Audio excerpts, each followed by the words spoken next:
The Texas Chain Saw Massacre. After you stop screaming, you'll start talking about it.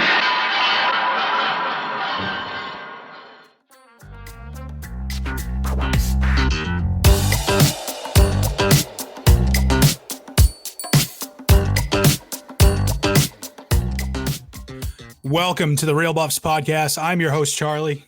And I am Matt. AKA Leatherface himself. You know, I was actually going to say that. Believe it or not, in my head, I was going to say Matt, AKA Leatherface. But I was like, nah, gets a little weird and creepy. I don't want to be Leatherface. Maybe I'll be the old grandpa who's sucking fingers. Maybe yeah, I mean, that's more your vibe. I was also going to say maybe Leather Daddy for you. That's also always been your vibe. I am a big leather daddy, actually. Awesome, man. So we are doing the 1974 horror film. I'd say like it's slasher, almost proto slasher. It's kind of before the slasher, and we can talk about that later. But the Texas Chain Saw Massacre, obviously directed by the great Tobe Hooper, written by Tobe Hooper and Kim Henkel. Cast is including Marilyn Burns, Alan Danziger, Paul A. Partain, William Vale, Terry McMinn, and the great Gunnar Hansen as Leatherface himself. This is one of my favorite horror films of all time. And obviously part of the reason why we're doing this movie is that it's celebrating its 50th anniversary coming up this year. Actually, it just passed its 50th anniversary because the film was released October 1st of 1974. So, happy 50th birthday to this movie. And our first movie of spooky season too. So yeah, man. You know what? House cleaning item. Before we get into spooky season and stuff, you guys may be wondering, weren't we going to do the 1995 Oscars series? Yes, we are, but it's spooky season and spooky season takes precedent. So we'll be revisiting that come November, but we wanted to make sure that we just went all horror for October. And so that's why we got this one coming up now. We did. Yes. Also, you say the proto to the like slasher. I would agree, but also I almost feel like this is like the proto to like Eli Roth, Hostel, almost torture type flicks, because slashers I think are almost a little not like goofy, but very different. Whereas this movie, for being a 1974 film, gets really hard to watch in certain areas. Like I'm revisiting it because it had been a while. This is probably one of the more unsettling films for a quote unquote classic style horror film, which you don't really see a lot of when you get, Michael, Ghostface, Friday the 13th. The only thing that's unsettling is getting killed by an 80-something-year-old lady, which is Jason's mom, letting her punk you. But whoa, spoilers, bro. You're right. If you haven't seen it, man, I don't know what you're doing. But yeah, I guess that this movie's more of like, it's really unsettling, especially for a 1970s flick, which we'll dive into. So maybe I'm getting ahead of myself. Yeah, I mean, it is. It's definitely one of the more unsettling ones. And, that's got sort of the perfect word to encapsulate it. Like, it really is just, it puts you at unease right away. And there's certain things that they're doing in this movie that really contribute to that. And we'll talk about like some of the methods that they do. It's a lot with the camera work for sure. But it's just part of it's like the low budget aspect of it too. It's an exploitation film. The heart of this film is really an exploitation film. Like it's got that catchy genre, like the Texas Chain Saw Massacre. And it feels like, oh my God, I'm about to watch a snuff film. And then you watch it and it's not really that much gore. Like it's not really when you take a step back and look at it. And certainly there is, but it's not like you're looking at people getting hacked up by chainsaws. It's really like a lot of the audience filling in and using their imagination with it. So, but anyways, yeah, before we get into that, let's get into the ChatGPT summary. So the Texas Chain Saw Massacre is a landmark horror film directed by Tobe Hooper. It follows 5 young friends, Sally, her paraplegic brother, Franklin. My Franklin's sitting right next to me too. He's not named after this Franklin. He's not paraplegic. No, he's not yet. He's not like that dog from Family Guy too, with from yeah. What's his name? Jesse. Anyways, it follows around them and their friends Pam, Jerry, and Kirk as they embark on a road trip to rural Texas to visit an old family homestead. Along the way, they encounter a hitchhiker who acts bizarrely and harms himself before they manage to kick him out of their van. Shaken by the encounter, they continue on their way. Upon arriving at the homestead, the group splits up to explore, and two of the friends, Kirk and Pam, stumble upon a nearby farmhouse.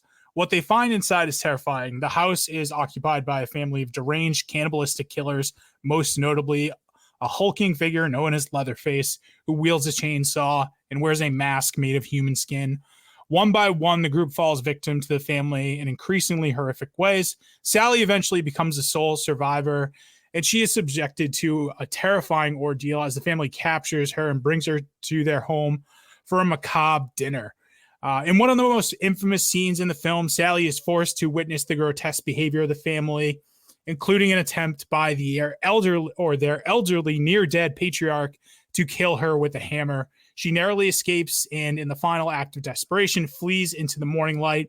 Leatherface chases her down the road with the chainsaw, but Sally manages to escape and flag down a passing truck, laughing hysterically in relief and terror as Leatherface swings his chainsaw in frustration. Film ends ambiguously with Leatherface continuing his menacing chainsaw dance in the middle of the road, leaving the audience to grapple with the disturbing world they've just witnessed. Yeah, fucking a disturbing world you just witnessed. The Texas Chain Saw Massacre is renowned for its grim atmosphere, minimal use of explicit gore, like we just said, despite its reputation, and pioneering portrayal of the slasher genre. It explores themes of isolation, madness, fragility of civilization, set against the backdrop of decaying rural America. The film's raw documentary style gives it an unsettling realism, making it one of the most influential horror films in cinema history. 100%, it's one of the most influential horror films in cinema history. Matt, what is your relationship like with this film? First off, I just want to point out about the fact that she is laughing hysterically on that truck was actually her legitimately laughing because she was so delirious from filming that's her real laugh. That was it. That was the final scene. And so there's a lot to die production wise, man. I can't wait to kind of discuss about the notes just for the fact that like, there's a lot of production behind the scenes things, but my relationship, man, I don't honestly remember the first time I watched this film. It might've been around the time that I watched the Jessica Biel Texas Chain Saw Massacre. Cause you know, I was like 13, it was 2003 or something. Jessica Biel was like, whoo, baby. But I was like, oh shoot, this is a remake. I guess I didn't really know because I know they made a couple of them early on. And so I went and somehow got a hold of this, maybe at a Blockbuster, perhaps. Maybe I had my parents rent it one night or something. And I was like, dang, it was legitimately like a pretty creepy. It's unsettling, I guess, is the easiest way, because you're right. They do a lot of like cutaways. They don't outright show anybody getting gutted. There's no blood spewing like you would see in other slasher films. There's no outright like meat grinding scenes. I know there's a couple sequences like when Kirk is getting killed with a chainsaw production wise. Like I guess he was spooked because at one point they held the chainsaw 3 inches from his face so it's stuff like that, I guess, is what makes it even more kind of creepy to me as I dove into the film and hearing more about it. But it's one of the go-tos. I actually prefer this. This is one of the few ones I should say that I prefer over any remake, just because I feel like it's such a really unsettling film, more so than any of the other ones that have come out. I know Netflix did one, a couple years ago, that was just pure killing action in the middle of nowhere, Texas town, that I enjoyed for the fact that it was just pure killing action, but it wasn't moving the needle. Whereas I think this movie legitimately moved the needle in horror and really set the tone for future horror films. Oh yeah. Without this, there isn't a Halloween or anything like that. I mean, this is, like I said, it's kind of like it's on the verge of a slasher film, but like Halloween sort of like is really what captures a slasher film. It has all the elements of it, and really, I guess you'd say Friday the 13th is what makes a slasher because it reinforces the tropes of the genre. But yeah, I agree. It's one of those movies that just sits with you after you watch it, and you're like, holy shit, this is so raw and so unnerving. And you know that, like, they talk about that documentary style that it has, like that's what really interests me, how they shot it, because it really is like it with such a low budget and what their constraints were from a production standpoint, a budget standpoint. it forced them to do that sort of filming style, and it makes it so much creepier. And yeah, go ahead. Sorry. Well, I was just going to say, like, oh, you speak of the documentary. One of the reasons why they put that based on a true story in there, I guess, is the fact that they wanted to tie it into then modern day news. Like the news had like this, grim stuff to it in the way they did like Watergate and things like that. They put like their own based on a true story to kind of political commentary it, which is, I find really interesting with a horror film, like adding some political commentary into a movie that doesn't have anything to do with politics. I think that also adds like that it's like, the more you find out about this movie, the more it kind of like sinks its claws into you a little bit. It's very subtle what it's trying to say, but it's there. There's some stuff that this movie has to say. And like, we have some points in our discussion where I want to even talk about some of like the academic research on this movie, because there is a good amount of themes on this that are there in the text, and you just got to pick up on it, and it's worth exploring. And yeah, it's definitely worth talking about. So it's an exploitation film, but like nonetheless, it's got a little bit more meat on the bone, pardon the pun. Yeah. There. Maybe a little bit more meat in the sausage, if you catch my drift. Anyways, so my relationship with this movie, similar to you, the first experience I had with it was with the 2003 film. So I saw that in theaters. Yeah, Jessica Biel, obviously. I remember seeing it in theaters with a friend, and one of the things was that that basically like we were creeped out by it, and I remember thinking like, oh man, like I wonder what the original one was like. I didn't end up seeing this one, the 1974 version, probably way later than I'd like to admit. I would say I saw it in truth for the first time like in my late 20s, dude. Oh, wow. Yeah. I tried thinking about it. I'm like, I can't place the first time I saw this.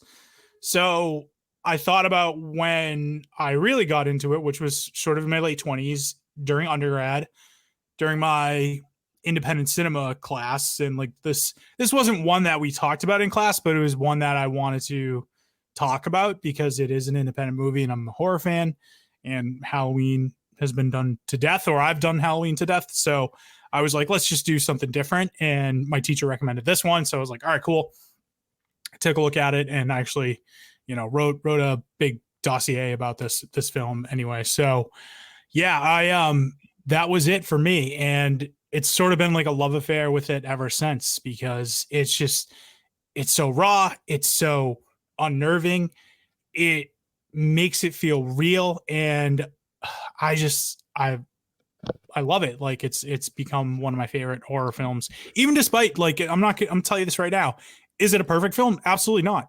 But it has its shortcomings. And certainly I would say the lack of a big budget is what's making this movie great, but also what hinders it from being like great. You know what I mean? Right. So I love this film though. But yeah, man, that's my history with it. So let's dive into the production notes, man, because there's a lot to talk about. A lot of my research for this came from a book called Real Terror by David Cano. And look at this, Matt. We just talked about cloud storage. Thank God for cloud storage, because you know what I did?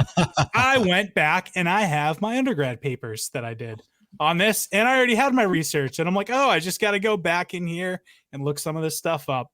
And there it was. So already prepped for the pod. Look at that. Look, thank you past us, Yeah, not knowing that we'd be setting this up years in advance. So all right. So when we look at like the inspiration of this, according to director Toby Hooper, the inspiration for the movie came from when he was stuck at a department store around Christmas time in 1972, and he was tired. He was frustrated with like all the people around. And when he saw a rack of chainsaws, he thought it would be a good idea to just cut through people, or at least, grab one and like have them maybe get out of the way. He was just so frustrated, which I think we all can relate to for If you those of us. haven't been there at some point, come on, you're lying to yourself. Yes, I agree. You know, but obviously, Mr. Hooper deals with his emotions in a healthy way and writes a movie about his frustration. But there's some contention between this Tobe Hooper's inspiration for this and then the casting art director Bob Burns. He's kind of scoffs the idea. He says that Hooper probably got the idea from the ending of Last House on the Left when they used a chainsaw. So little bit, you know, a little bit differing opinions on how they came to that. I'm probably more inclined to believe Bob Burns on this than Tobe Hooper. But you know, we I guess we'll never know. All I know is that Hooper and Kim Hinkle went to work on the horror screenplay that they wanted to make. And originally it was going to be an updated version of Hansel and Gretel. Do you remember Hansel and Gretel though, Matt? Like, is that the movie with Jeremy Renner, like that Hansel and Gretel? So, I mean, it's a Brothers Grimm tale, like from. It's why am I talking about? No, okay, I know the tale. I don't know why I started thinking about a movie that was made like 40 years after this movie. First of all, I don't know. Like, I've had half a beer, so I don't really know where my brain started to go there. Yeah, I know the tale of Hansel and Gretel. Yes, of course. Yes. Okay. So it's interesting because I looked it up real quick just to get an idea. I'm like, they have this thought of Hansel and Gretel, and I feel like that story does kind of inform this a little bit more, because the story of Hansel and Gretel is like they are siblings who are abandoned in a forest and they fall into the hands of a witch who lives in a bread and cake and sugar house basically. And the witch she basically has cannibalistic intentions too. She's trying to fatten up Hansel to eat him. So, and then obviously Gretel is the one who saves her brother by pushing the witch into her own oven, killing her, and escaping with the witch's treasure. So it's like this Germanic story, but those elements are definitely in this story too. Like, obviously you stumble upon a house that's foreign, that's not, you know, it's not something that's a part of your environment. It's different. It's out there, and there's cannibalistic intentions in that house. So, so the bones of it are definitely there. Like, I kind of say this is a little bit informed by that, right? Yeah, no, I would definitely agree. And then like there's something too about just middle of nowhere houses. I don't know why at the same time that kind of like capture your curiosity. You know, as you're kind of watching this, you're like, why would they ever go there? And then at the same time, you're like, you know, maybe I don't know, something about it captures me. But you're 100% right. It's kind of out there and it's just perfect. Yeah. Yeah, definitely. And so Hooper and Henkel, they had this idea, and they also researched serial killers, which is interesting because the term serial killers wasn't even coined at this point too. Serial killers was coined around this time, but it wasn't really in the pop culture lexicon like it is now. It certainly was becoming, like, you know, you ever seen the show Mindhunter? That's like all about that. I love that show, by the way. It's a travesty that got canceled. But anyways, I digress. All the best shows do, man. I know, right, dude? It's such a good one. Anyways, so yeah, like they were doing some research on that. One of the ones they most notably were researching was Ed Gein, and obviously very, very famous serial killer who, you know, again had, I think he was like, he had lampshades of people in his house. He used skin like that. He had I think he also dug up his dead mother. So multiple films in the horror genre have been influenced by him as a serial killer. This is one of them. Matt, do you know the other two that are influenced by this serial killer? Why do I feel like they got to be clown related? I feel like almost, right? Or Buffalo Bill, Silence of the Lambs. Yeah, there you go. That's one of them. Yep. I don't know what the other one would be. Shoot. It comes out before this one. Comes out before this one? Oh man, I don't actually know. That's a good Psycho. Point. Oh, really? Huh. Yep. Okay. I remember the mother. Not have guessed that one. That makes sense now. That makes sense because they are like a family. Yeah. Okay. Now that makes a lot of sense. Yeah, exactly. And you see that, and obviously they carry that the mother being dug up, or the rotting corpse of the mother, into this film too as well. So yeah, like the matriarch of the family, I guess. So yeah, that was sort of like the bulk of their research that they carried into this. Um, Warren Scarron is credited for coming up with the name of the film, actually, and it's like a perfect name for an exploitation film too, because they had a few other names they were thinking about just calling it Leatherface. Which, correct me if I'm wrong, did they not do a sequel called Leatherface? There is one out there called Yeah. Leatherface. There definitely is. Yes, I know. I knew that one because it sounded so familiar. But yeah, there definitely is. Yeah, there definitely is. Um, so the film, obviously an independent film produced outside of Hollywood and more specifically in Texas. Hooper and Henkel struggled to secure funding for this project, but they eventually found it through a variety of different people. So one of them would actually be a former Texas legislature, an attorney, and even an alleged marijuana smuggler who helped finance. Yeah, this film was dirty. There's a lot of crime around this film. But the budget for the film ended up being about 100,000 in cash and 40,000 deferred. So very cheaply made. And principal photography began July 15th, 1973. The shot was a little over a month long. Obviously, because they filmed this during the summertime, they actually used the cameras from University of Texas Austin since school wasn't in session. However, that was a benefit to them being able to use that equipment. But because this is the summertime and this is Texas, almost every day was 95, 100 degrees, even some days hitting 110 degrees.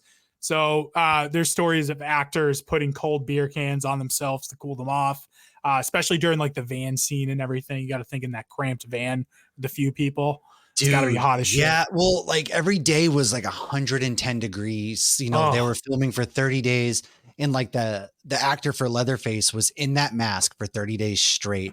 Like they couldn't even wash their clothes because they're afraid like the laundry would get lost somehow. And so they didn't even wash like the laundry or anything like that, which is just as like gross when you think about it. So they wore that and they were like, yeah, by the end of filming, our clothes were pretty much rock solid from all like the fake blood and all the things that they had.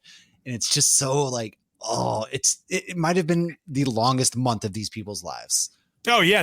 It's funny because I read in my research, like when they talk about it now, they talk about it like as if it was going to war, like it was going to Vietnam, basically. Yeah. and for a bunch of actors, for a bunch of actors at this time, like, yeah, it probably was like that. So, and I can imagine like they talk about just the smell and everything because everybody's sweating. Like 110 degrees, middle of summer, Texas. Yep. And this is before global warming really kicked off, folks. I know. I mean, it was there. It's just like, it wasn't, it wasn't as bad. Yeah. Oh my God. Yeah, it's brutal. So yeah. And the filming and the production was like 16-hour days for 3 weeks. So it was gross. You weren't just doing like a few hours and then like that was it. No, you were out there. Yeah, this isn't like a Clint Eastwood directed film where it's like, all right, everybody's out, lunch at 12, we're done at 2:00, one take and everybody's done. So yeah, it's an independent film with like some up and comers. So, they're going to need a bunch of shots and everything. They're going to need to do it efficiently, but yeah, there's no union mandated breaks and stuff like that either. No, not at all. Man. So Gunnar Hansen, who was cast as Leatherface, he basically got the part immediately as soon as he met Hooper, because he was such an imposing figure at like over 300 pounds. And you can see he was a very imposing figure. For the Leatherface mask, Bob Burns, who I mentioned before, the art director, he wanted it to be the right translucency and consistency as human skin. And from what I can tell, they did a pretty good job. So they came up with a combination of fiberglass insulation and latex. Again, Matt, like you said, Gunnar Hansen's in this effect the whole time. Good God, with its latex and fiberglass insulation. How is he not dead? My biggest question is, how is he not dead? Because I get heat stroke if it's like 68 degrees, okay? Let alone being in full outfit for, especially with a mask on like that. if you put the mask on, I'm gonna like have a panic attack because at a certain point you're just so overheated that you're like, I can't breathe. And so the fact that like this guy literally, and then the fact that not even that, but like these people didn't really get paid because they had to sue to get their money essentially at a certain point after everything was said and done. So I would have been pissed. I would have gone real Leatherface and just killed everybody, first of all. Well, there's a reason why they didn't get paid, and we're going to get to that eventually when we talk about distribution and who they got to distribute the film, because there's some shady stuff about that. Yeah. But yeah, man, it's just it's one of those where it boggles my mind that like everybody did that. Everybody was an up and comer, and they were just, you know, when you're doing it for the experience and the credits, you know, right. Similar to like Halloween, where it's a very low budget film and multiple people have different jobs on the set. That's what they're doing. But yeah, people got screwed out of this because obviously the franchise was much bigger than anybody thought it would be. You know, they thought it was just going to be a B exploitation movie for drive-ins, and that's it. It's big. This movie grossed massive amount of money. Yeah. It did, especially for the time. And then when we look at adjusted for inflation, it's still a good amount to this day. So with some exceptions, though, with the filming of this, most of it was shot handheld. DOP Daniel Pearl, who didn't have much knowledge around lighting, and that kind of plays to the benefits of this film because it gives it that documentary feel. You know, when it's overlit or something like that, it almost draws attention to it, and it looks better. But, you know, that can make it feel more like it's filmed in a studio, or, you know, it's just that there's more attention to the visuals of it, which, makes it look better again, but it doesn't give it that authenticity feel to it. Right. So that aesthetic was like mainly just due, like I said, again, to inexperience and lack of budget. So they only had about 3 or 4 like lights. So it wasn't like they were working with much. And the guy, not at all. The guy who was lighting it had not really much experience. So, but yeah, man. And then when you look at the film too, most films are not shot in sequential order. This happened to be one of them because of the way the budget would have like made it best for the film to be shot in sequential order. So, you know, when you're messing up like the door to the house and everything, like those scenes, you know, there's got to be some of the last scenes they shot. But actually the scenes in the truck were the last scenes they shot. So, right. Which is pretty cool. Yeah. There's something cool about like it being shot sequentially. I don't know why, like something about that to me, just because it's hard to do. Like, it's just hard to film, which again, when you're thinking, it's like, wouldn't it be easier to film sequentially? But no, because you got to work with different, you know, locations and whatnot. And so it's impressive. Yeah. Location, schedule, what you need to do with the set, everything like that. So yeah, they do it in a timing fashion that makes it like what's going to be the cheapest way to do it. And yeah, it just so happens that this was the cheapest way to do it. So it's rare. Yeah. It's rare. It's a rare thing. Like you don't see it. Really is. Mm-hmm. So, despite it being a low budget production, it was primarily a pretty safe shoot for the most part, except that one night where everyone ate pop brownies and Gunnar Hansen didn't know that what the secret ingredient was and had a couple of 2 or 3 brownies, and the brownies actually kicked in for the scene where Leatherface is chasing Sally up the stairs. So that's where the brownies kicked in for him. Mix that in with the fact that, like, you know, it's already 100 and something degrees inside the house, and you've got flies swarming everywhere because of the fact that, like, it's so hot. The food is rotted too, and just oh God, just it's putrid. That's what it would be. It's so bad to think about. Also, if like I had those pop brownies and I was tripping balls, like that would scare the shit out of me. Like just being part of that. If you wouldn't be scared, like you're lying, because I know for a fact I would be terrified. My anxiety would be through the roof, without a doubt. Oh, definitely. All right, so for the home decor, which I think is like one of the things that just adds to the creepiness in this movie more than anything else. The bones were in the film were real. The girlfriend of a friend in dental school sent over the teeth for them to use too. Oh, And they got animal carcasses from a landfill outside of Austin, and they used formaldehyde, obviously, to preserve some of the carcasses. So when you see like the armadillo and stuff like that at the beginning, like of course it's an already dead animal that they use for formaldehyde to preserve it and everything like that. So, I mean, Marilyn Burns, who plays Sally in this film, became a vegetarian for years after the film. Dude, I don't blame her. I said this last night. I'm like, when we were watching, I'm like, it makes me want to be one too. And, I would almost consider it too. Yeah. And then Guillermo del Toro also became a total vegetarian for 4 years after seeing the film. So, Hooper, when they finished production, everything like that, and they finished filming, they're going into editing, sending things into the MPAA. He was trying to actually go for a PG rating in this. And yeah, it's interesting. Obviously, you do that because you can get more money, obviously, than a rating for R. Sure. But I almost wonder, I'm like, that was probably worth it for them to have an R rating. You know, you come up with a title like the Texas Chain Saw Massacre and it's rated PG.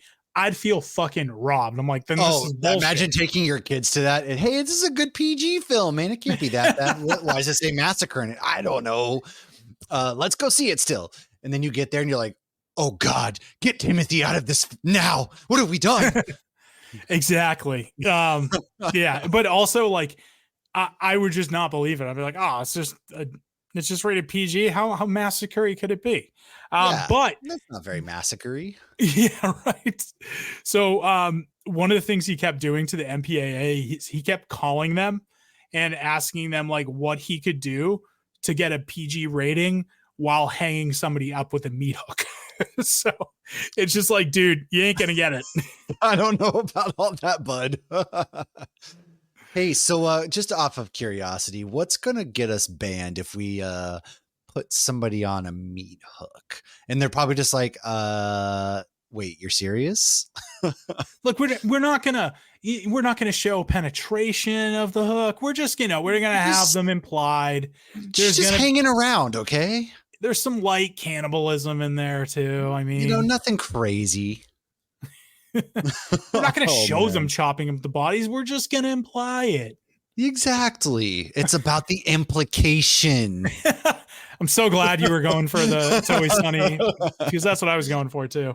It's the implication. It's the implication.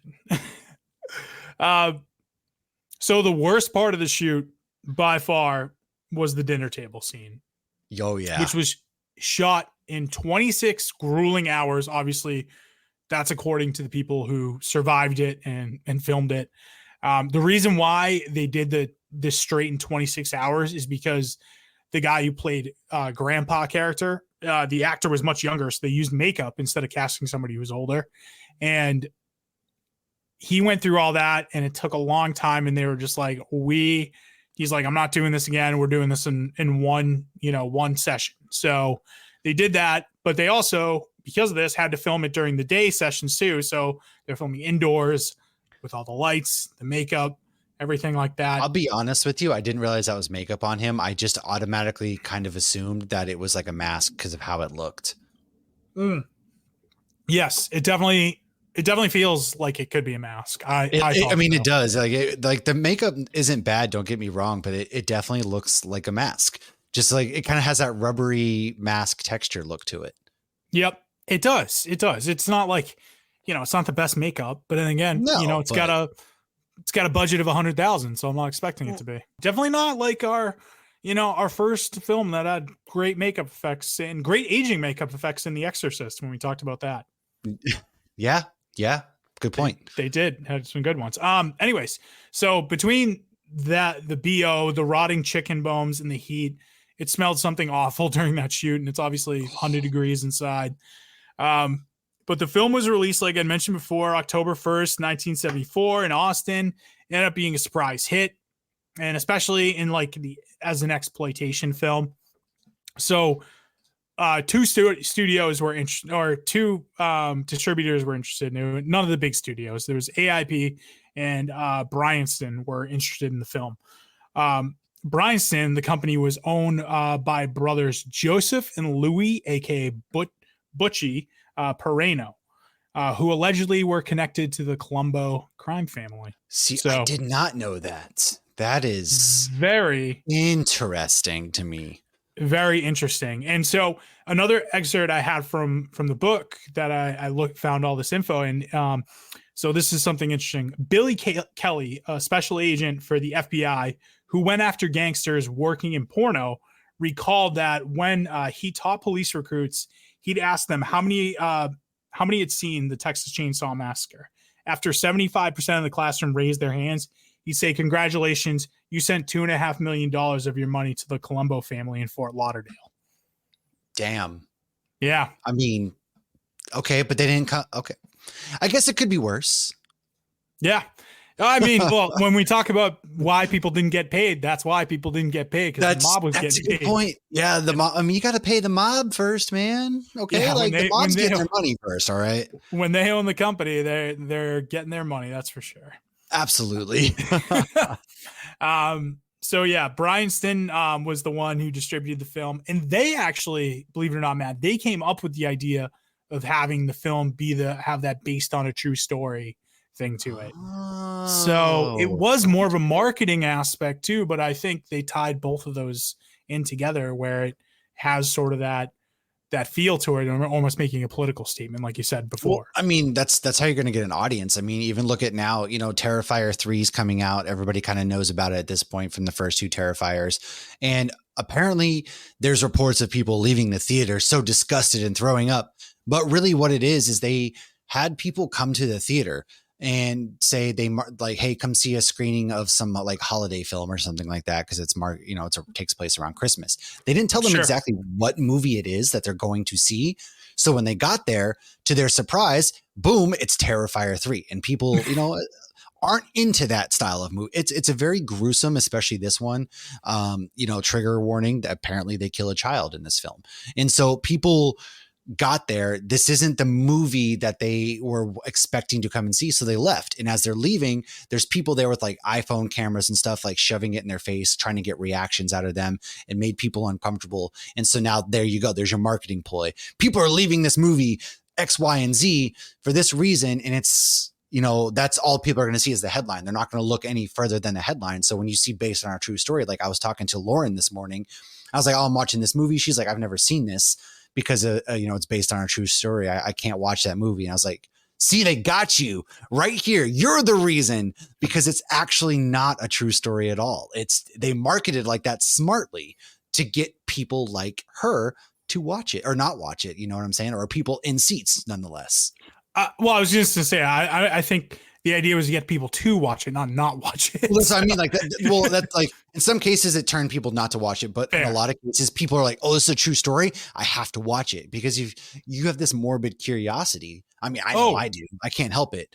And so, like, yeah, exactly. Like, you're gonna probably watch the film, and that's boom right there, asses in seats.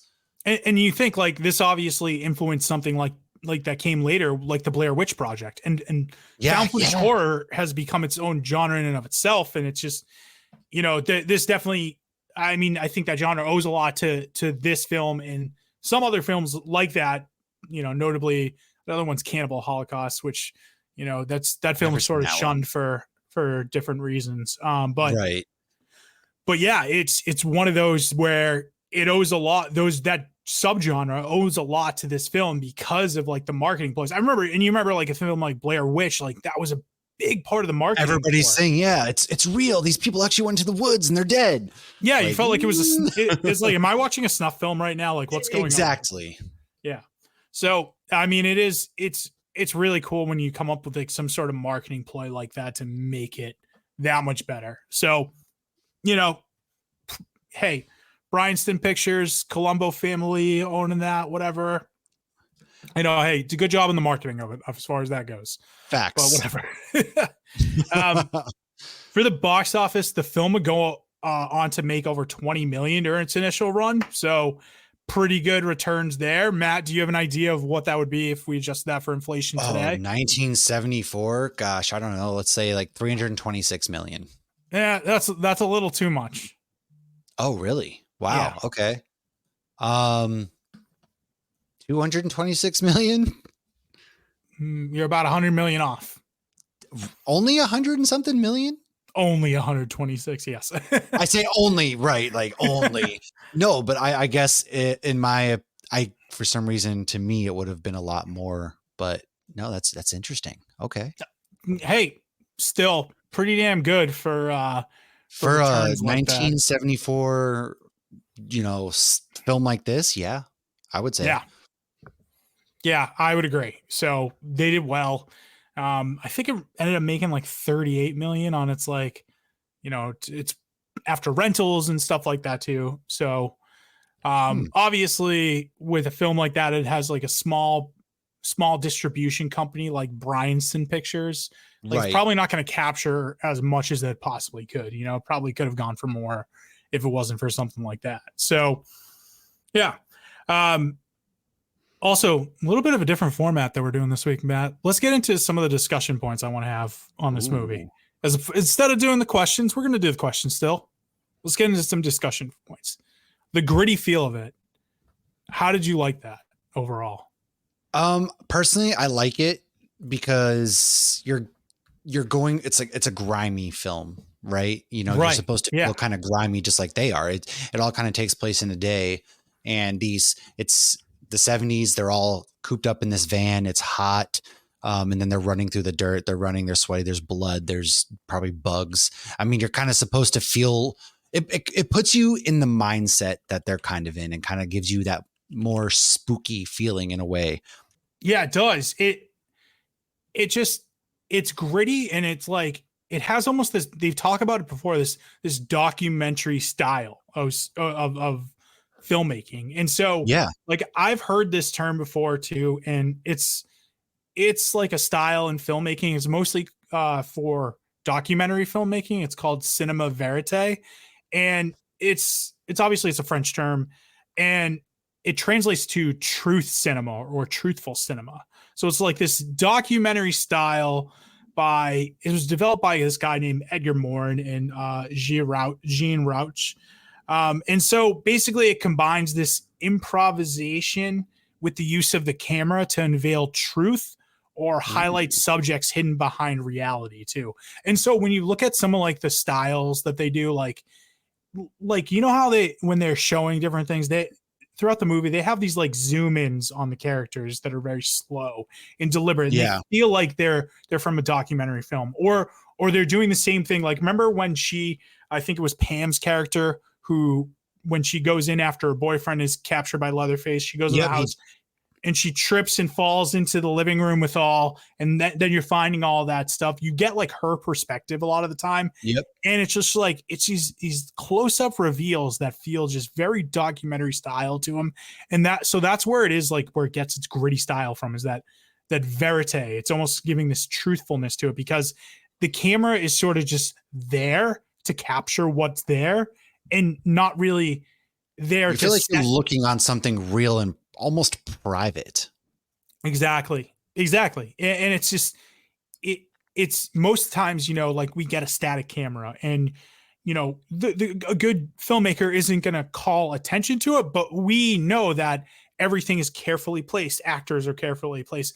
Right. But in this one, it just felt like the camera's there to capture whatever's in the room and look at that. It almost felt like a newsroom footage. Mm-hmm. So it was really creepy at that part of it. I do love like the beginning part of it where we get that sound effect, that camera sound effect, and it's just showing the body parts. Yeah. It really sets the mood as far as a gritty movie goes.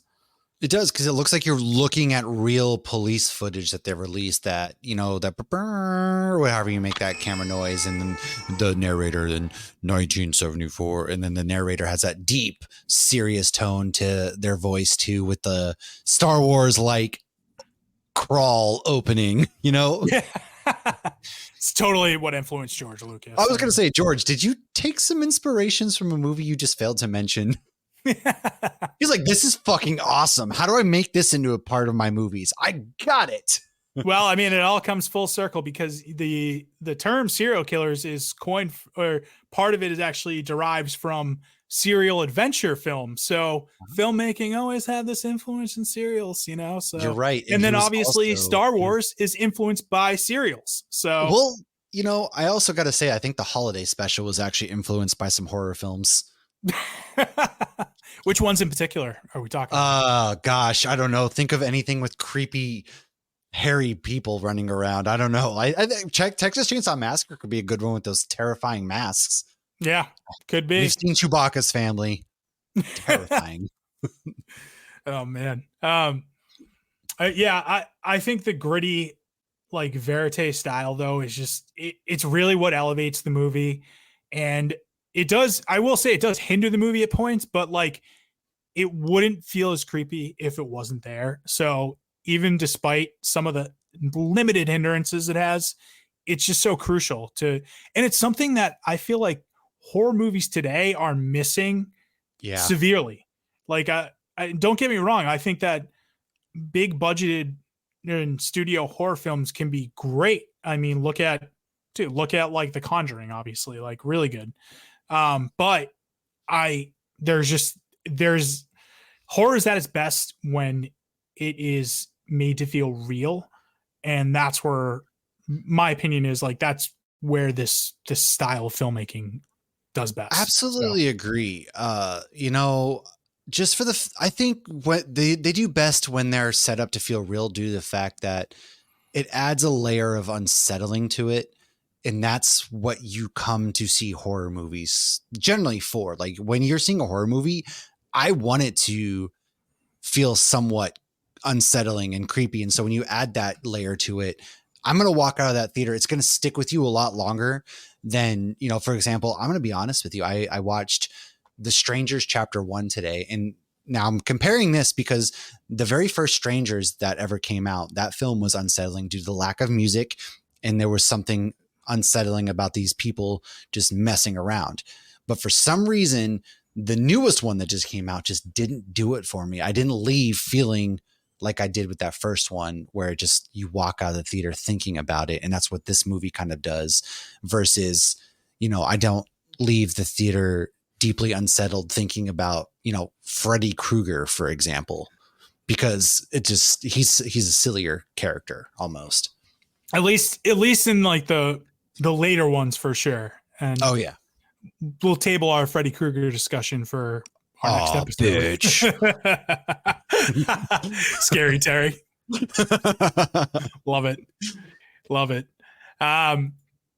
Yeah, I mean, it doesn't I get what you're saying, because when it's lacking that. It's funny you say The Strangers too. Another you just reminded me, another film that plays on the myth of it being based on a true story as well. They kind of do something similar. But great film. I think we watched it back when I lived in Florida with you too. We did. It? Yes. Yeah. And they've had a couple of them out, and the first one still is like the most like creepy one for that fact. Yep, it definitely is. It's it has a lot of the conventions of a slasher film. Yeah, but it's like a home invasion film, and it's very creepy, and the way they shoot that is very, it just gives that so much more style to it. But the other thing I think that, I want to talk about too, that just gives it way more of an authentic feel to it, other than like the camera, is have you ever heard of the term mise en scene? I'm giving you a lot of French today, buddy. No, I don't believe I actually have. Okay. So it's a film term, and it's used for both film and stage. It really is morely a stage term. It's basically mise en scene is the arrangement of scenery and stage properties in a play. And it's a French term. It's setting the stage. But in film analysis, the term mise en scene refers to everything in front of the camera, including the set design, the lighting, the actors. And that includes all these different things as far as sets, props, lighting, costumes, actor blocking, shot composition. This is what really is elevating the film, is everything that is in this camera and that is shown in the camera here. It just elevates the film. When we talk about the props that they use real human bones too. They use real human teeth. They're using all these animal bones and stuff like that too. They actually are able to make furniture out of it. And when you're putting that into the scene, you're shooting on location. And despite what you may think, like, you think that your mind can recognize when something's in a set or in a stage versus a home. You kind of know when it's really shot on location, I should say. And Right. this is definitely one of them. So it's like when you have that real location in the mise en scene and the lighting is not overly lit, it's more documentary, and the setting and the place, it elevates it. The mise en scene in this is like really, I think, what elevates the film to the top. I mean, that's really what I would agree with that. Now that I'm cultured. Yes. Yes. We're going to film school today, Matt. So we are, and I'm feeling it. I'm cultured. I'm there. I'm in it. You think you're cultured now? Wait till we get into some of the academic writings that we're going to talk about too. So, this film, like I had mentioned before, it's pretty famous for some of like the academic research behind it, obviously film theory and all that. So one of the cool books that I actually bought and I own too, it's called, and it's not just on this movie, but it's on horror in general. It's called Men, Women, and Chainsaws by Carol Clover. Straight to the point. I like it. Love it.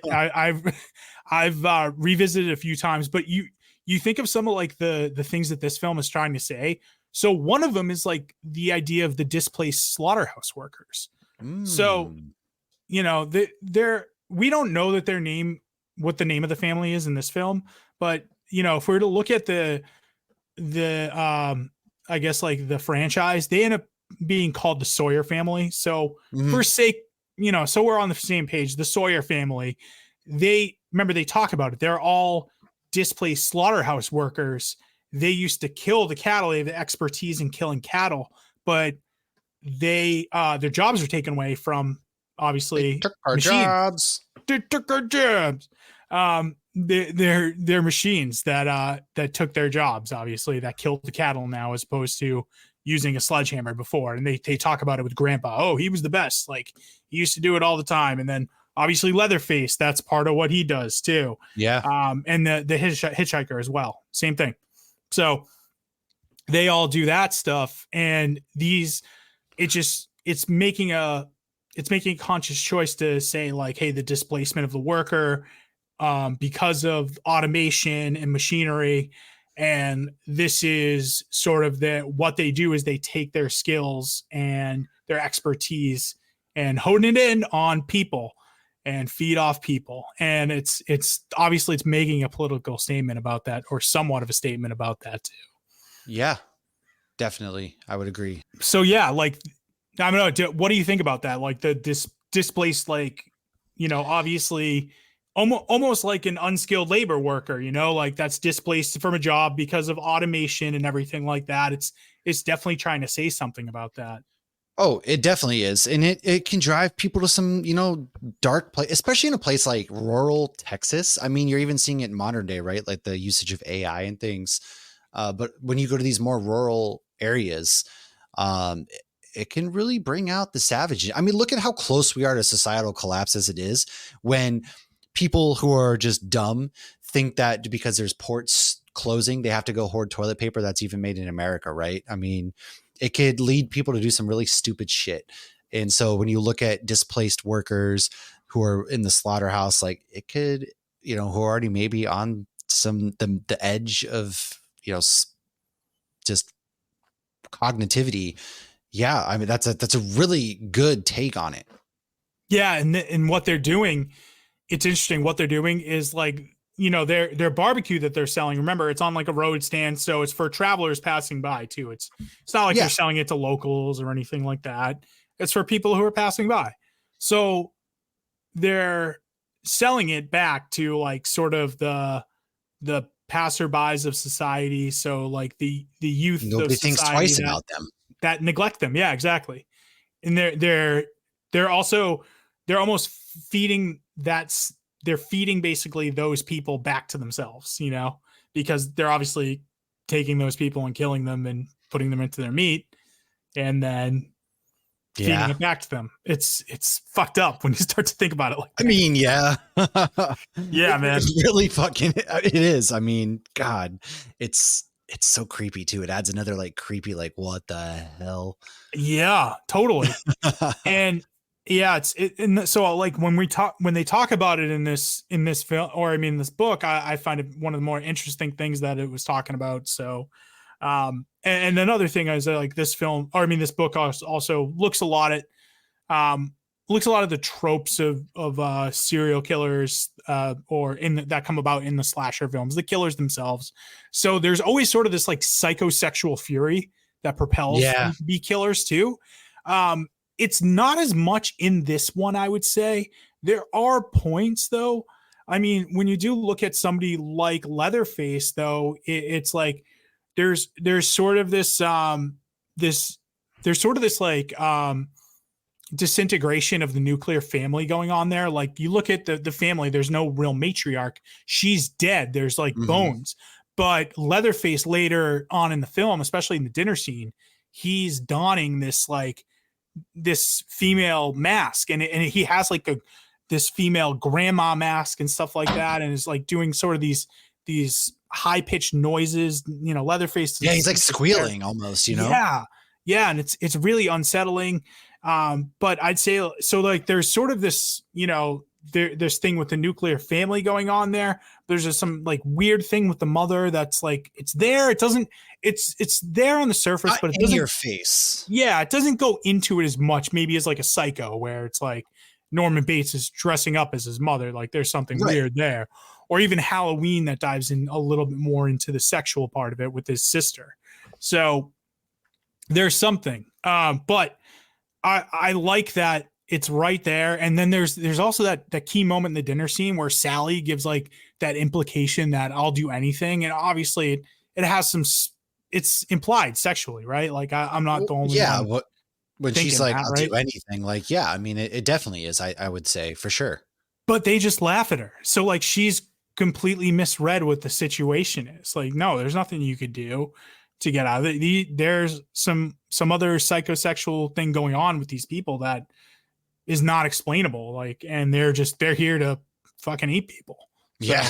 I mean, there's nothing you could say or do at this point. They're going to just kind of do what they do. Yeah, exactly. All right, cool. Let's move on to the questions. I got a few of these. So, let's just dive into it. Is this the scariest film ever made? You know, I think it would honestly probably be in the top 3. I would say top 3. So The Exorcist is one that sits unsettling with you. I'm not putting this in my top 5, but I just want to like to say that when I was younger and watched this movie for the first time and I lived in the woods of Massachusetts, I would at night run to my house from my friend's house after watching it. And that was Jeepers Creepers, the first one. They get progressive. Yeah. Like the second one's goofy. The first one though, like there's something unsettling about that movie too. But it creeps me out as a kid, but it's not like a scariest movie of all time. I would definitely say like The Exorcist is for, you know, the demonic possession portion of it. And then honestly, like I would put this right there because it isn't a true story, but it's absolutely something that why couldn't it be real? You know, why could this not be real? And it's something primal.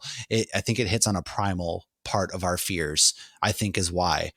And so I would put that in there. Like it didn't scare me, but it unsettles you. And that's what you want in a horror film. And a lot of the films that you think of as horror films, I can't really think of things that like unsettle you without they need the help of like torture porn almost, which I don't really consider to be scary.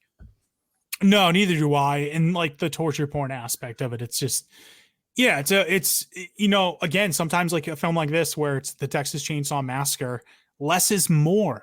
You know, we're filling in the gaps with our human brain because we know that a chainsaw is going to rip somebody to shreds. We don't need to necessarily see it.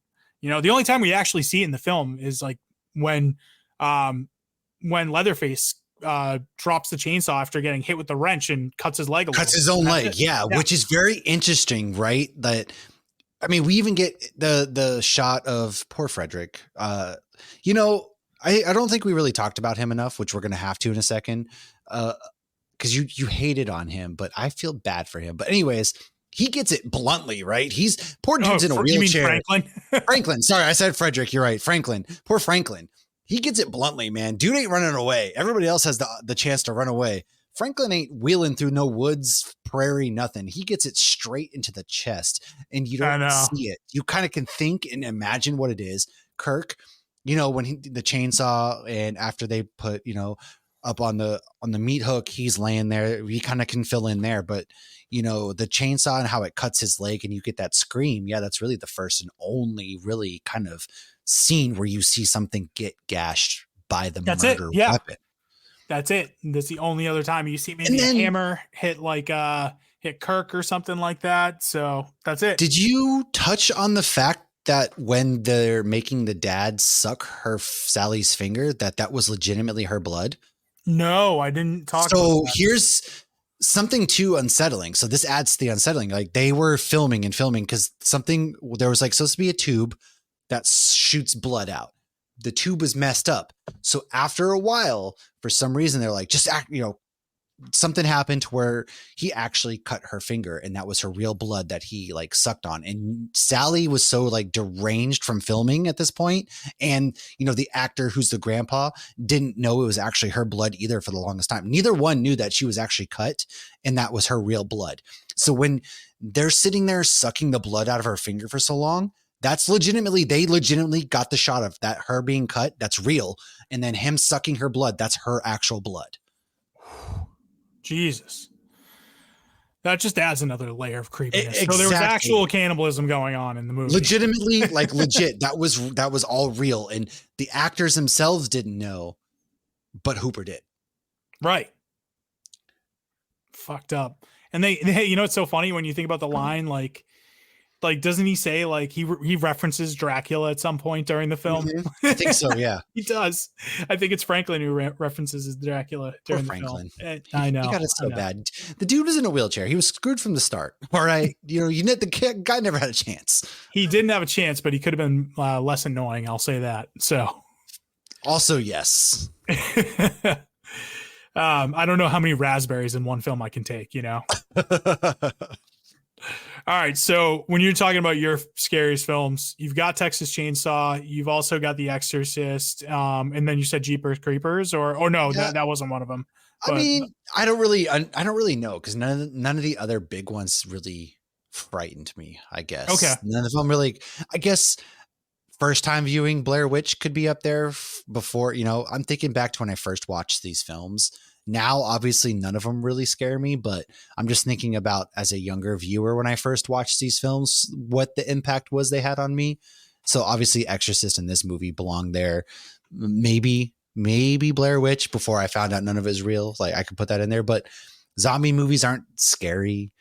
Scream's not really scary to me. Halloween, they kind of made him too supernatural. Same with, Jason and Freddy was something that really scared me. So none of these really terrified me, I guess. Maybe Cujo for the fact that dogs with rabies is a real thing. I don't know. It's definitely a real thing. Kathy Bates chopping my foot off. That could be real. I don't know. Oh, the hobbling scene. Yeah, that could be scary. Misery. Yeah, that could be scary. I don't know. So I don't really know what my scariest movies of all time would be. So I'm interested to hear what you have to say. So, it's up there for me. And when you look at what's scary in a film, you have to look at okay, everything from how it was shot, how it was made. What your feeling was. And I will say that here's the thing. I did visit this one later in life. So do scary movies have that effect on me as much as they did when I was younger? No, of course not. Right. It's just not the way it works anymore. I still do get scared sometimes with a jump scare, everything like that. This movie's not big on jump scares though. This is 1974. It's a little bit more of a slow burn. They're not going to have that many jump scares on it. So I would say, unfortunately, it wouldn't be. I would maybe put it in my top 10. But when I say it, it's still one of my favorite horror films ever made. It's just not one of the scariest. And that may be a little unfair just to do the timing of it. But, when I think of a film like Halloween, almost unfairly, I saw that when I was like 7 or 8 years old. So it scared the shit out of me for most of my childhood. Yeah. Not to mention my uncle would, get up in the Michael Myers mask. So walk around like the shape around my house. So yeah, Right. that was creepy. The Exorcist for sure, because I did see that like sort of, 14, 15 years old, where it was at a point in my adolescence where it's like, yeah, you like horror movies, but you still get scared as shit. Like, and when I saw that in the theaters, that movie affected me. Like, I had nightmares about that movie afterwards. Absolutely fair. Yeah. And then maybe, I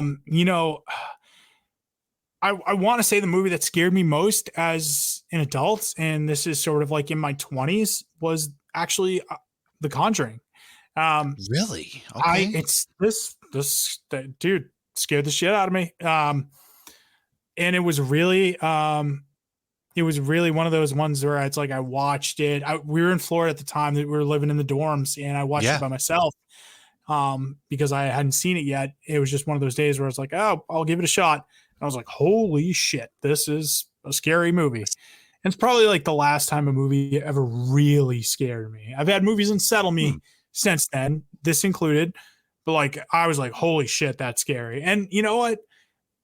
I'm looking at it now, like we talked about it, like two of these films were big budget studio films, and one of them was an independent film. So interesting to say that. It's like, yeah, sometimes maybe those what unnerves you may not scare you the most. You know what I mean?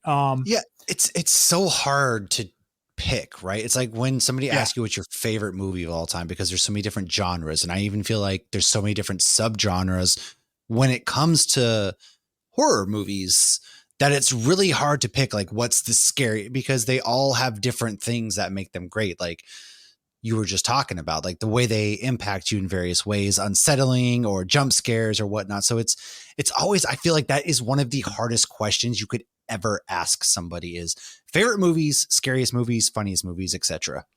Oh, totally. And I mean, yeah, that's the point though. This is what we are. We are the 60 minutes of movie podcast. We're asking the hard hitting questions. All right. So, yes. Almost as professional as those guys who went to journalist school and everything like that. Yes. Listen, those nerds know nothing. All right. They do not. Okay. So moving on though, I let's, instead of going to maybe a little bit of a broader subject, let's go a little bit more, a little bit more focused here. Is this one of the best low budget horror films? See, again, I would say emphatically yes with this one, but I think it probably is. But then again, you've got Halloween, Paranormal Activity, which was like, that movie was good. I still like that movie. Yeah. The Blair Witch, another one, $30,000 to do it. A Night of the Living Dead, very cheaply made movie, but like so effective. And then Evil Dead. Evil Dead's another great one. Movie. Oh. So, I mean, it's hard, right? Because Halloween probably actually spawned modern slasher films, in my opinion. This movie might have set it up, like in a volleyball way, where it sets up for the spike. Blair Witch Project kind of was that found footage pioneer for horror. Night of the Living Dead is George Romero. Like this Night of the Living Dead, if you don't have Night of the Living Dead in George Romero, you don't have zombies. Like you don't have all of the zombie genre right there. And then Evil Dead is just so much freaking fun, dude. I love everything that's come out of the Evil Dead. Even the most recent Evil Dead movie to come out was great. The TV show Ash vs. Evil Dead was awesome. So I would say yes, in terms of doing the most with what they had to make me feel the most, I guess, unsettled. The other ones are just fun. I love Night of the Living Dead. I love Evil Dead. I love Halloween. I love those movies probably more than Texas Chainsaw Massacre, but I would say the Texas Chainsaw Massacre did the most with what they had, if that at all makes sense to anybody else besides my own brain. Yeah. I mean, some of those on there, like you said, it's like, Evil Dead I do have a lot of fun with too. Though the second so one's better. Fun. Oh, yeah, second one's I would go with you with that one. Yes, I will agree on that one. Yeah, second one's better. But it just, I mean, I remember Halloween obviously didn't see in theaters when it came out because it came out 8 years before I was born. I was like 20 years away from being born. Oh no, 79. Yeah. I guess I was 11 years. Sorry, but still. Yeah, but still, it was like 8 years before I was born for that movie. But Paranormal Activity, I saw those ones. Blair Witch, I snuck into it when I was like 12 or 13. Oh yeah, such a bad boy. Yeah. Night of the Living Dead, though, another one I came to a little bit later in life. That was more of like I'd seen a Dawn of the Dead before I've seen Night of the Living Dead. So, agreed. I absolutely came late to that one too. Yeah, and so I was more, and I loved Dawn of the Dead. I thought it was that movie like had some little things that scared me, but I was like, it's almost like darkly comedic, that movie too. It's a satire. Agreed. I mean, yeah. So it's a little bit of a different film. But yeah, man, like so many of these are great. And it just goes to show you though, too, that with low budget, like you can make such great low budget horror films that can really. Isn't that the thing right there? Isn't that the thing? Modern day Hollywood has seemed to have forgotten about. You can do a lot of really good things with less versus these bloated films that take $200 million to make, and they're just bloated messes. Yep. 100%. I can, but that's my dissertation right there. And that's neither here nor there. Yeah. You're telling me on that. Okay. I'm going to ask this one now. Who is on your Mount Rushmore of slasher villains? I mean, Michael Myers is right there, right? The guy's a tank. I was running through the woods yesterday and I was like running by a lake and I was like, oh, Jason could be around here. But I don't really have Jason on my Mount Rushmore. I'm not really intimidated by him because if I'm not really going to any campgrounds with lakes near them and spending time. So you're not going to beat me to death while I'm sleeping in the sleeping bag. Like that's not going to happen. So I don't really care. Freddy Krueger, you know what? I respect a man or whatever the fuck it is who talks a lot of shit. And Freddy Krueger talks so much shit. He makes it fun. So I got Freddy Krueger on there. Oh man, Ghostface. It's hard to put Ghostface. Okay. Ghostface from Scream 1. Ghostface plural. So we're talking Matthew Lillard. Yes. They would be on my Mount Rushmore because they were clever until they fumbled. So I would put those in my top 3. Leatherface would probably be 4 because also I'm not running around. Sorry, I'm just not going to rural Texas. Which is where you'd have to find Leatherface. Whereas Ghostface could be anybody, as Scream has taught us. Unless, good news for me, I'm not related to Nev Campbell. Or Billy, for that matter. So I'm good. Freddy Krueger can find me in my dreams, and he talks a lot of shit. Michael Myers, I guess, I'm safe because I'm not really related to Laurie Strode at all. But maybe I want to go on a weird romantic date on the back of a motorcycle with him. I don't know. But those would be my top 3 for slasher villains, to be honest with you. Yeah, I mean, I would agree. I think that it almost becomes when you look at these lists, like you're going to have, I feel like at least probably 2, if not 3 of Michael, Freddy, and Jason up there. Yeah. Most people will, including myself. And then it really becomes down to what you're going to do with the 4 spot, Are you going to say Ghostface, which is like almost like, okay, Ghostface is a concept because there's multiple people in that franchise that play Ghostface, Right. So yeah, like you said, you're going to have to specify what Ghostface to, but I mean, then you could obviously look at Leatherface. You could look at Candyman, Chucky, if you wanted to go there. No, fuck Chucky. I'm punting that little bastard and I'm You know what I'm doing with Chucky? I'm taking that little stupid doll and he's getting put in concrete and he's getting just stashed away forever. Sorry. Chucky, I hate Chucky. Fair. But yeah, then you've obviously got Michael Myers, and Jason Voorhees and Freddy Krueger. You've got Leatherface. Candyman's a good one. I guess you could say Jigsaw. Art the Clown has certainly become like a more popular one of late. Yeah. agreed. But Norman Bates, though, if you want to go old school, and you've also got Pinhead from I don't like the Hellraiser. Hellraiser films. I don't know why those movies are kind of lame to me too. So I think Hellraiser's stupid. First of all, I'm not messing around with a weird box. It's going to prick me in the finger. But yeah, I mean, that's fair. But yeah, I mean, right? It's like they kind of all asked for it in that one. Like, just saying. They're legitimately though, like if there's ever like a You Deserved It movie of horror, it's the people who fuck around with that box. But I mean, it is kind of like, well, isn't it like kind of the point? Because like talk about like a psychosexual thing going on there. Like the whole BDSM thing is like all over that. I'm also not into that. So guess what? I'm safe. Sweet. Oh, you can't convince me of that, leather daddy over here. Good God. I'm the pinhead. You're my pin cushion, baby.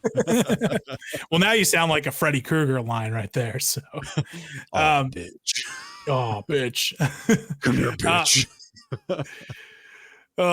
So yeah, I mean, I think for me, I'm gonna put Leatherface on my top 4. Yeah, I mean, that's even though too, for sure. Even though like I do like some other films better than Texas Chainsaw, it's, you know, it's not one of those where I'm like I can put that as an iconic villain up there ahead of him. So right, and that's really and I think too with, you know, Leatherface is like there's a realism to Leatherface. You know, I fully like he could be real. He's got brute strength, you know, but he's not immortal. I think what makes him it's like Ghostface, right? It's like Ghostface takes hits, but still gets the job done till he doesn't. Leatherface never outright gets killed. Leatherface takes hits, takes, you know, chainsaws to the leg, whatever it might be, but still comes back. So I think that's what makes these villains even stronger, because at a certain point, you know, obviously Freddy's a supernatural character. Michael and Jason both transcend into that supernatural factor. Whereas I think like Ghostface and Leatherface are both too mortal. They're mortal. And you know, the things that they do while they're mortal kind of make them like better in that regard. They don't have to rely on things. They take hits, they get hurt, they die if you're the Ghostface. So I think that's what makes them really good slasher villains right there, is the mortality aspect. I agree. It's different when you have that like vulnerability, that mortality to them. Yeah, it feels more real and more authentic. So yeah, 100%. And that's what we talked about. Like when you're thinking about what this movie's going for and what it is, it's honest with its authenticity and portrayal of authenticity. So yeah, and if everything's in service of that, then it needs to be. So, and including the character, it can't be supernatural. So agree 100%, man. All right. Does this movie make the best case of any movie for not eating meat? I mean, yeah, I guess it might. I mean, outside of any like random PETA movie or something like that. But yeah, I mean, in terms of, yeah, I would say, yeah, that's fair. Yeah, it's got an argument. It is. It's got a good argument. All right, cool. So critical reception and awards and recognition. So this has a score on 91 on Metacritic and 83% on Rotten Tomatoes. It's pretty good. And when we're looking here, I've got a little excerpt from my book here. So, and it's basically just talking about, it's Dan O'Bannon, who was the screenwriter for Alien, talking about this instead of a critic. So he's like, I noticed that with Night of the Living Dead and Texas Chainsaw Massacre, these films were crudely made, and they were clearly not made by any established studio, but by a bunch of guys somewhere. Right away, that gave you the feeling that there were no civilized restraints on the people making this film. If they follow that by slapping you in the face with some horror that you've never seen before, then you're completely disarmed, because now you're convinced that these people making this movie are psychos and they'll show you anything. And I thought that was very spot on for this movie. Yeah. Yeah. I would say it is. Some good insight by Dan. All right, cool, man. Ready for the categories? Let's do it. Let's do it. Best scene. All right. So I've got 3. I think the film gets into gear when you get Kirk and Pam, like they meet their demise. Like we really get introduced to Leatherface. Like that whole Yeah. scene, just they get to the house and then Kirk goes in there and he stumbles and it's just that creepy shot and he gets hit over the head with the sledgehammer and he's flopping on the ground.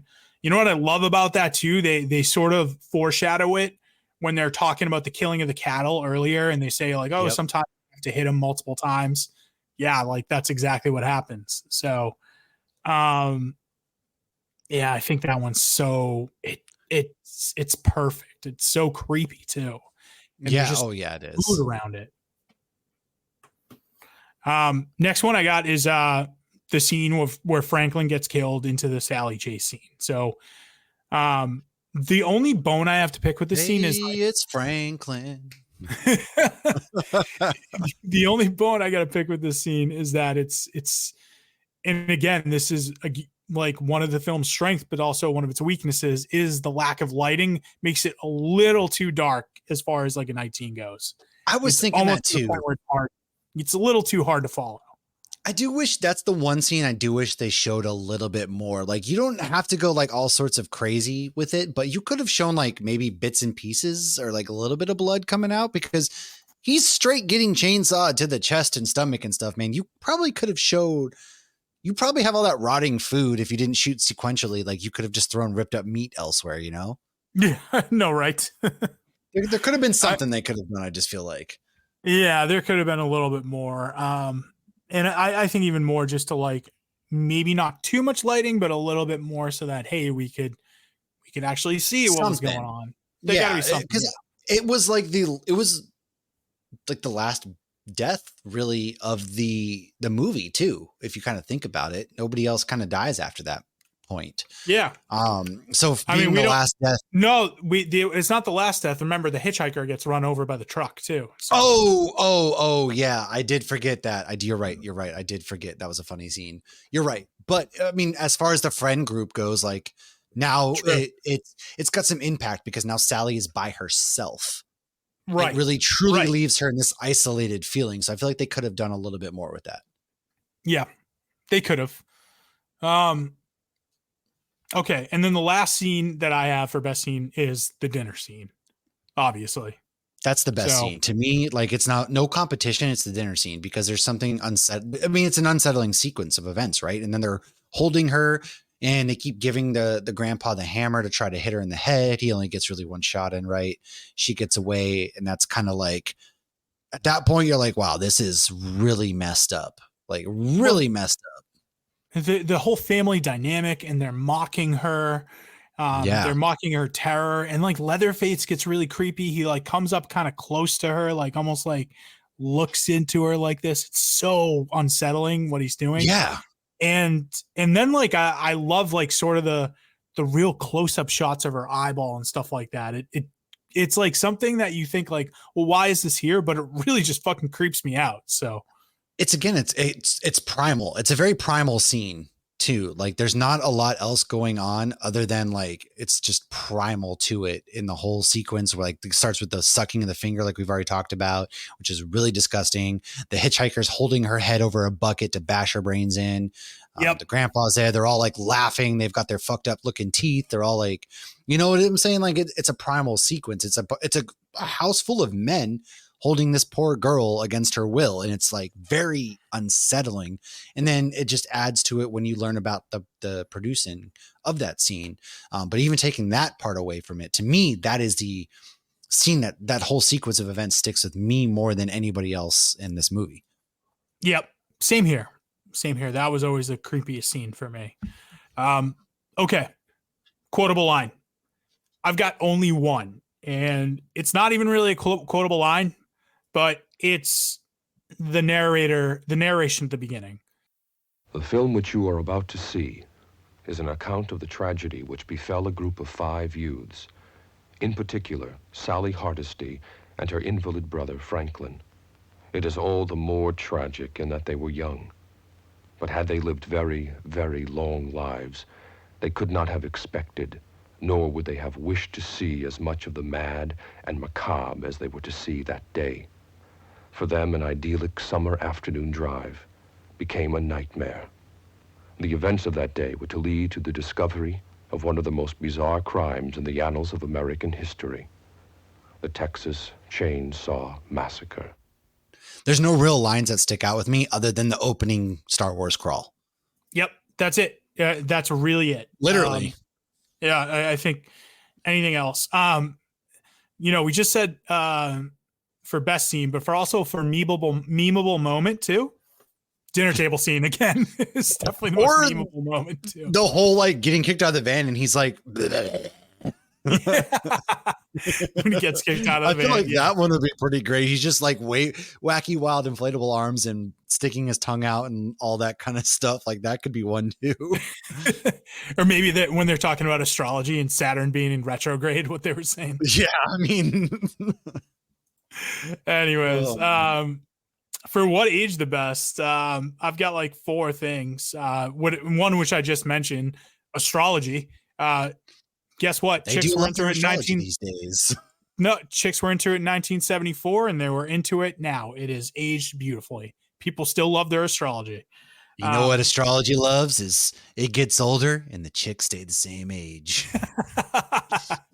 I mean, yeah, it kind of does. Hey, another Texas guy there. I see what you did. You're right. Another Texas movie. Yeah, man, that's it is one of those things where I picked up on the astrology scene. They're talking about like Saturn in retrograde, and I was like, I always thought Mercury in retrograde was the bad one, but I know nothing about astrology, so I just brushed it aside. I don't know anything either. I think it was just a good thing to say that something bad's happening, but whatever. All right. The other thing, visuals. The visuals are like what makes this film so creepy. Yeah. More than anything. So how it's shot, the aesthetic, that's really, I think, what makes it so creepy. So I've got that as what aged the best. Leatherface as a character. It's just the look of the character. Oh my God. Like it's still so unsettling. Like the way he looks. Yeah, true. Oh, one of like the most iconic looks in all of film history and definitely in horror movie history. And the last one that I talked about, our new favorite French word, mise en scene. So the mise en scene, I would say, is like the other one that I think is one of the other ones that age the best, just because like that's everything, like I said, we talked about as far as props, the set, the actors, how it's shot. It's everything that's in front of the camera that makes it creepy, and it's in service of what makes this film so creepy. So that's what I'd say for that. But do you have anything else, Matt, that you want to add in there, or is that? No, I would pretty much say those. Like, I think the way that it's shot in the visuals with like the practicality to it probably ages the best. Because if you watch this 50 years on, it's still as good as, when it first came out, and it holds up, better than a lot of the other, like a lot of CGI effects that we get in films, like fake blood and stuff in modern day films, like look garbage. Whereas this, there's not like blood, a little bit, some real, but I would say like the visuals probably are the part for me that hold up the best. Yeah. Yeah, I mean, everything as far as the visuals, the mise en scene, the look of Leatherface, I think holds up pretty good. But if I'm going to go with one, I'd say, it's the visuals. I think the way the film is shot is really what sets it apart from any other just horror film or low budget horror film. So, all right. And what is the worst? Honestly, one clear cut thing for this one. The performances aren't great. Okay. It's a low budget film. Like that's it for me. Dude, I was going to say the treatment of everybody on this film. Yeah. If this film went through that today, there would be people getting sued. There might be jail. Like there was no protecting the actors and actresses or unions or any of that. So not like half the shit that they did filming this would not be good to go today. So I would definitely say like the treatment of just everybody in general on this film. Yep. I can't disagree with that. Yeah. From a film standpoint, what's on screen, I'm going to go with the performances, but if we're going off screen, then yes, how people were treated during this. So yeah, I would agree. Fair. All right. Standout performance. I've got one. There's one. It's Gunner. Yeah. I was going to say there's only one. It's him. my boy Gunner's Leatherface, and it's not like he's doing much, but with the character, like he doesn't need to do a ton, but everything he's doing His in this on-screen presence is imposing. it's so perfect, and like the little things he does, the noises that add to it, and like the creepiness, like when they're at the dinner table scene, he's just coming up looking creepily at Sally's character. That slow hunched over walk kind of thing that he does. Yeah, exactly. And then like the whole chainsaw dance at the end. It's just chef's kiss. I'm not going to include anything in pound for pound in this one, just because everybody got kind of equal screen time, I feel like. Yeah, and it's the performances aren't that great, to be honest. So, all right, who gets an Oscar? I mean, it's got to be Tobe Hooper, right? Yeah, I would go with that because he tied it all together and made it work with what they had. So I could go with that. Yeah. At least that's what I'm going for. Is I can agree with that. My boy Tobe Hooper. So, all right. Trying to think if anything else we got here too in this either. Music moments. I guess like the beginning, kind of like slow with the camera noise to the the slow reel. Like sure, I guess that would be really the only music moment you get in this that kind of stands out to you. There's not really any music moments either. Yeah, there's not. And horror doesn't tend to have music moments, which is completely fair. I would say like the score at the beginning is very creepy. Like, and they played a couple times it sets the stage. film, but that's it. That's really it. All right, double feature. What are we double featuring this with? I've got two options, and I've mentioned them already, and they obviously have a tie-in with this because they were both inspired by Ed Gein as a serial killer. Yeah. So I think Psycho or Silence of the Lambs works pretty well as a double feature with this. I would probably honestly say those two as well. Just for the fact that they're kind of similar films, right? You got the cannibalism with Silence of the Lambs, and it's kind of like an unsettling, slow burn thriller. Whereas Psycho is kind of the same. It's a unsettling, slow burn of a not really slasher at that point yet, but kind of. No. And also like Psycho takes a turn as well when you think about it, like what we believe to be the main actress of the film, she dies pretty early on. I love that aspect to it as well. And that's what makes it, kind of iconic. And Texas Chain Saw is another iconic film. Both films kind of push the genre forward in their own respective ways. So I would 100% agree. Yep. I think those two, if you're going to say one over the other, you got a choice between them. Psycho, easily. Yeah, part of me wants to go with that too. Is Psycho. Not to say that Silence of the Lambs isn't great, and I love that movie, but right, is something a little bit different about Psycho that I like a little bit better. So, who wins the day? Ooh, I almost want to say like the character of Leatherface. I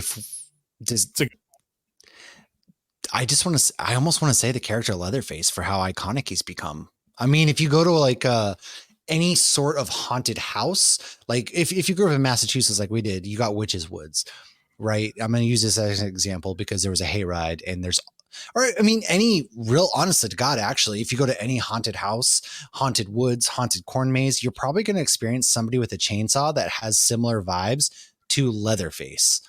100%. So I would honestly say the character of Leatherface, they created somebody that's truly iconic in the horror genre before we really got the icons of today. And I think they even overlook Leatherface for people like Michael Myers and Jason. Honestly, I think he's somebody that gets overlooked too much. So I want to personally say Leatherface, the character himself. I like it. And I would agree. Leatherface does get overlooked as far as like the big slashers. We always think about the big three, but Leatherface came before all of them.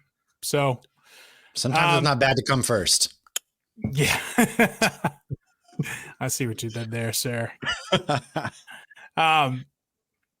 Yeah. So, I mean, Tobe Hooper is another one who I think like wins the day because he obviously wrote and directed this film and produced it. Yeah. So, Hey, the mob certainly made out. I think the mob, The mob made their money. I think the mob, yeah. Their $2+ million that they made. Yeah.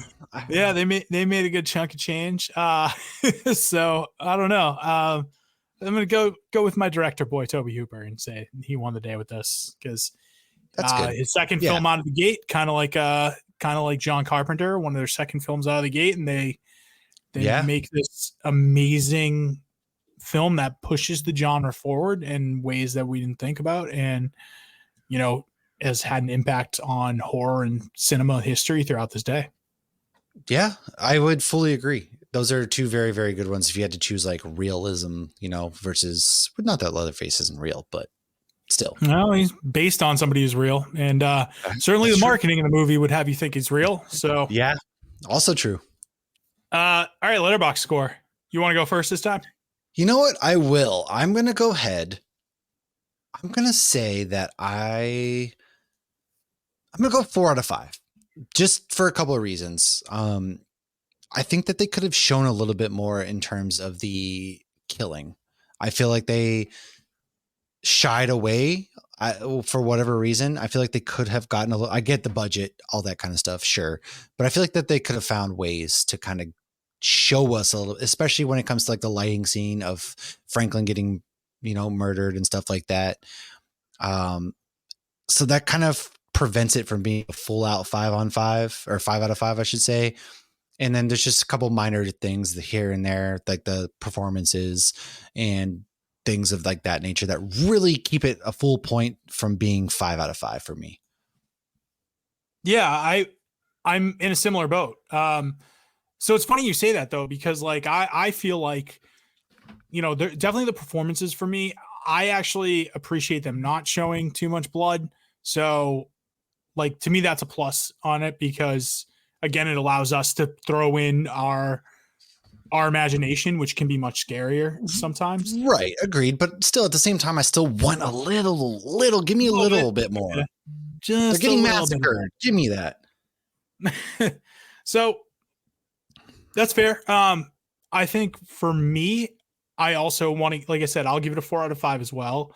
I think it's more the performances that hold it back a little bit. And I also think, some of the lighting, like I said, in that Franklin, or I mean, when Franklin gets killed in the Sally chase scene, like it could have been, you could have kept the authenticity there and it could have been better. You could have, like it could have been better. So I think that's where it misses out. Like, is it in that 5-star category that I might have some other horror movies? No, but I still love this movie and it's still very unnerving and it is very creepy. So yeah, that's it, man. Any final thoughts on Texas Chainsaw? Not overly. No, it's a very disturbing film.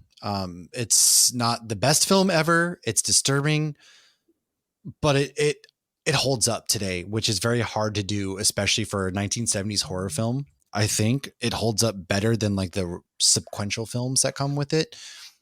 In my opinion, I think it's the best one that they have made of the entire thing. But it's a good movie, man. That's all I got to say. For Halloween, if you're looking for something that's not bloody, not gory, but it's still going to give you that uneasy feeling that you want from the Halloween season, that this is the movie that you should check out if you've not done it before. 100%. It should be on your spooky season watch list. Yes. Throw it on there. Throw it on the rotation. It should be there. Well, that does it. That does it for this episode. Before we go into the trailer of the next movie, Matt, where can people find you on socials? Man, the easiest way to find me is just Hops Geek News. That's the easiest way you're going to get a hold of me on any social media platform. I guess my own personal is Matthew Tyler with 2 R's because I'm special like that. On Instagram is probably the most easiest way you're going to get me on my personal ones. And then I just want to say, like, if you do find me on there, depending when this airs, raising money for the hurricane relief effort, got $700 raised so far. So if you want to donate, going to be getting supplies to bring down there. So do that. You can find me on the socials anywhere there. Yeah, certainly. I know, Matt, you're close by towards North Carolina and everything like that. So I don't know, I was devastated by Hurricane Helene. So want to make sure we get the plug for that so that people can donate and help out as well. So for me, you can follow me on The Real Buffs on Instagram. My personal one is Sir_Charles_Mac on Instagram. Other places, The Real Buffs on Threads as well. Same thing. It's going to be at The Real Buffs. Yep. So at The Real Buffs on Twitter. That's mainly where you can find us. And then for Letterboxd, you can find The Real Buffs as well. And I'll have the main list of our ratings as far as every movie that we've done so far on this podcast. Also wanted to plug that we are putting together the 2025 schedule. And if you want, Jesus, yes, if you want to have a movie done, we're going to leave it up to you guys. If you want this done, there's only a couple movies that I have scheduled so far, set in stone for next year. Quack.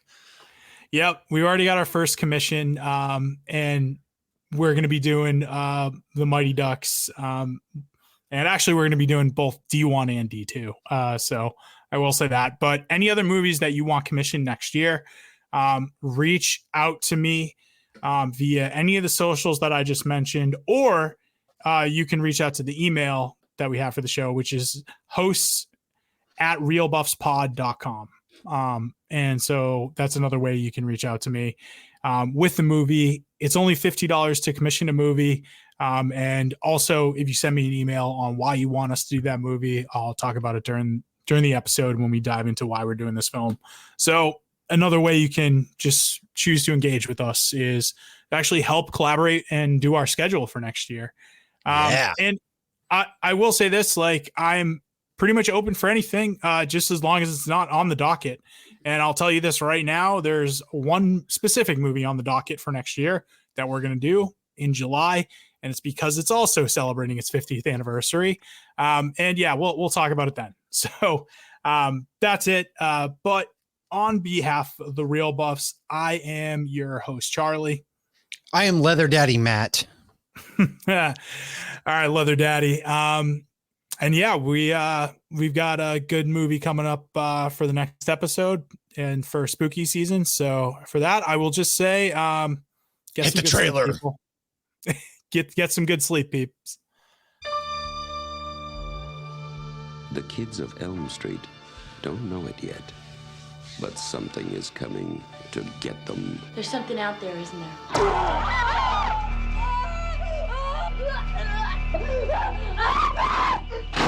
You could just see cuts happening. What did that, Lieutenant? I don't know. What's the coroner got to say? He's in the jar and puking since he saw it. They're gonna kill me for sure. Did you do it? There was somebody else there. He was locked in a room with a girl who went in alive and came out in a rubber bag. No one knows where it came from or who it will visit next. Nancy? There's something wrong with you. You're imagining things. Nightmare on Elm Street. Do you believe in the boogeyman? No.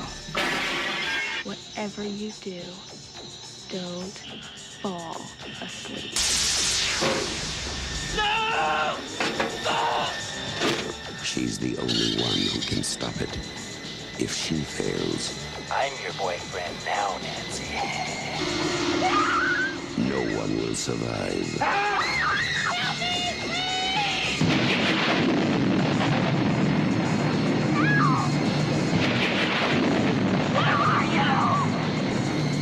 From Wes Craven, director of The Hills Have Eyes and Last House on the Left, a new masterpiece in fantasy terror, Nightmare on Elm Street.